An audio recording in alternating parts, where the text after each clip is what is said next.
18तम सुवर्णपुर जिला स्तरीय junior red cross शिक्षा और प्रशिक्षण शिविर डिसेम्बर 10 तारिख डिसेम्बर 12 तारिख पर्यंत 3 दिन धरी सुवर्णपुर जिला डोंगरीपाली ब्लॉक मायाभरा उच्च विद्यालय रे अनुष्ठित हो जाइछि।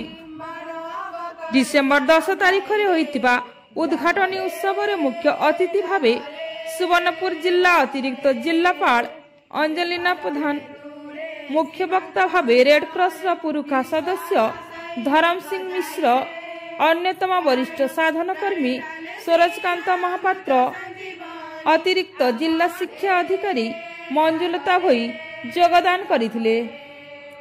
एई सभारे सभापतित्व करथिले जिला शिक्षा अधिकारी लक्ष्मण भई। आयोजक संपादक तथा जेआरसीओ रविचंद्र पसायत समस्त को स्वागत करने सह शिविर आयोजन लक्ष्य और उद्देश्य ज्ञापन करथिले। रेड क्रॉस मूल मंत्र स्वास्थ्य सेवा विश्व बंधुतार वार्ता को घरे घरे पहुंचाइबा पई अतिथि माने समस्त जेआरसी काउंसिलर एवं जूनियर मानकु परामर्श देइथिले।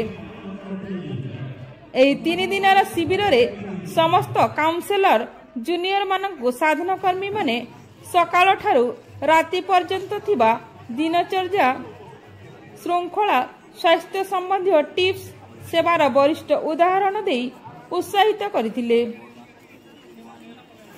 गैस रे निया लागिले केमिति आयत्त कराजिब, उच्च बिल्डिंग रु मूर्छित व्यक्ति को किपरि उद्धार कराजिब इत्यादि उपरे एई शिविर रे दमकल विभाग तरफरु एक लाइव डेमो प्रदान करा जायतिला।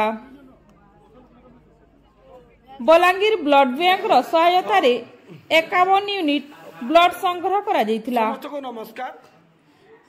अंतिम दिवस रे एक शांति शोभा यात्रा ग्राम परिक्रमा करथिला, जहा माध्यम रे ग्रामवासी को जूनियर रेड क्रॉस रो 3टी मूल मंत्र स्वास्थ्य सेवा और विश्व बंधुतार वार्ता प्रदान करा जायतिला।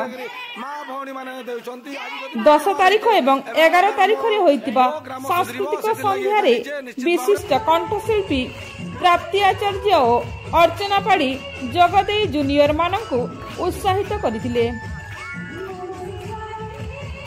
जेआरसी उपरे जूनियर मानक मध्य विभिन्न प्रतियोगिता यथा नाच, गीत रचना, क्विज, प्रकल्प प्रदर्शनी, चित्रांकन, ड्रामा इत्यादि प्रतियोगिता होइतिला।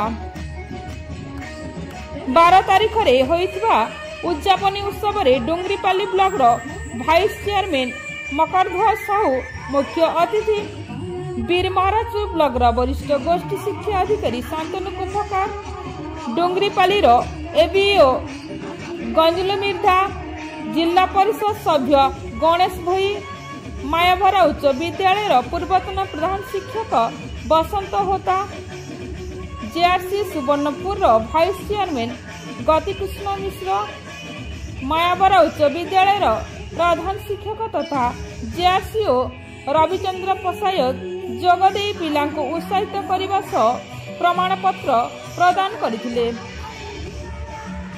एथिरे जिल्लार 126टी उच्च और उच्च प्राथमिक विद्यालय 385टी छात्र छात्री, 126 जन मार्गदर्शक एवं 22 जन साधनकर्मी योगदान करथिले। ब्यूरो रिपोर्ट टनसन टीवी।